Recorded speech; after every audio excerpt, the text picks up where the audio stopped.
cho đó mua là cái ta tôi có sắp tông à của sắp tông này chỉ li bớt chỉ khơi nữa nè tôi chỉ nếu mà hát này mình sẽ khó bắt tông à sai sao cái đầu khó lại thế mình đã chơi có mỗi chỗ cái và lúc trước có sao lúc coi cái món này chơi đánh à chơi chơi mà tao nào hay tôi đang này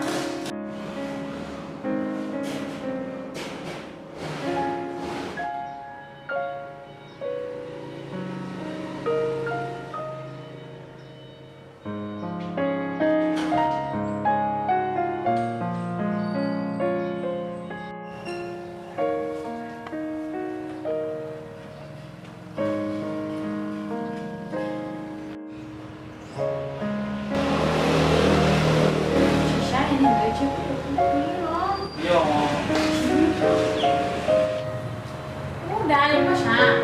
Thì có cái hẹn nào đó, có trẻ đến nào xưa.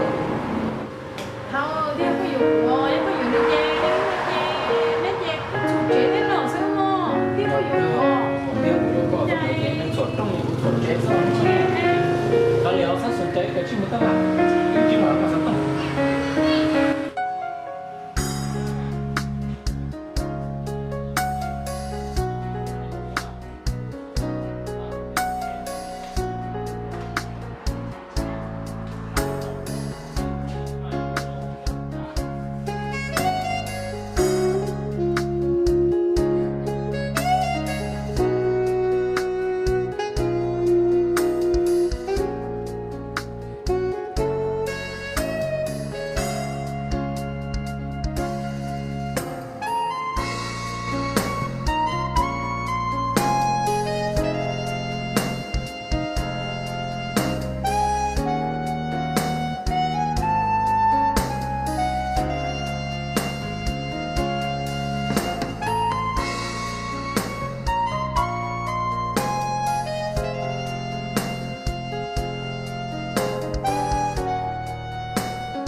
cái lò đó con lái họ lại mà lái họ cái xíu nát chỉ nó lại cái ta sẽ thả lại Con nha.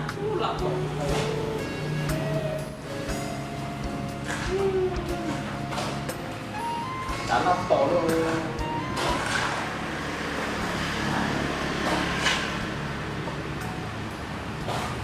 thằng nãy thì tướng rồi Vô.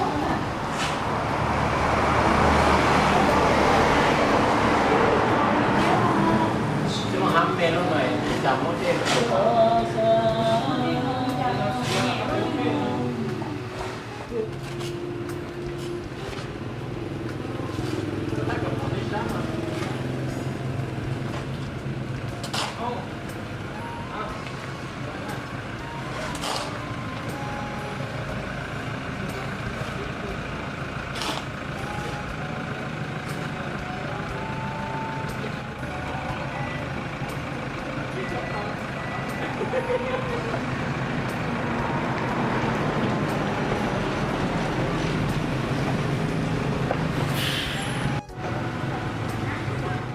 sai ta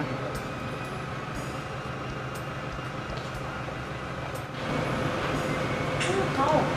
Để một tí nó tôi cũng không có cái gì đâu, son trẻ hả?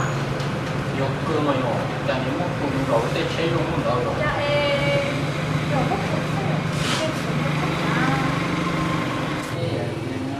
bây giờ sẽ chế còn để thằng nó để cái quần áo mà nó nè rồi đấy tôi chiều là ô nát cho chân đời đấy ô nát cái lò đó không chịu.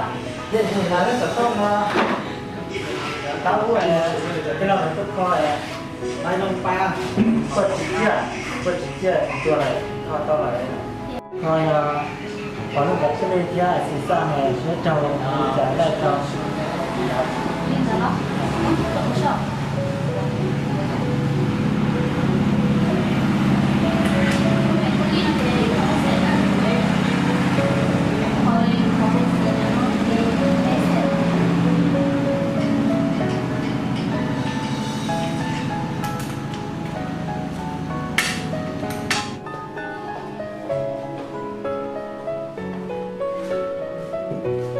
cái lòng tàu á Rồi cho sữa ra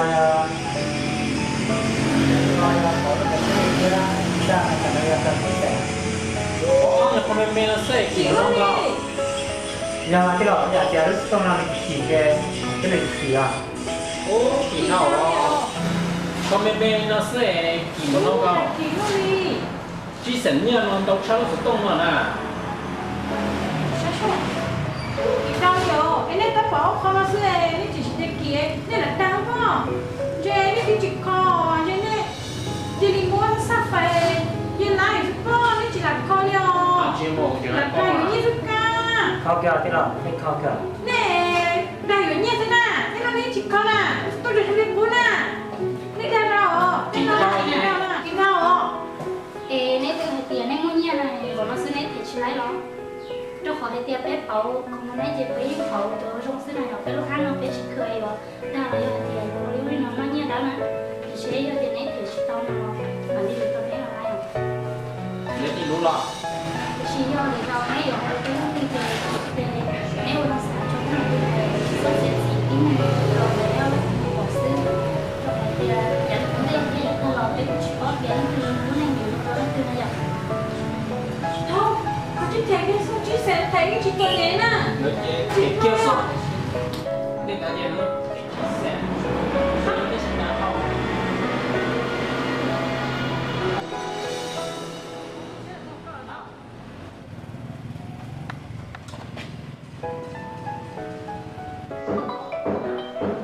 Ô, chà, anh con này chúng tua thế này, có thể dùng khó của nó tua kia chứ.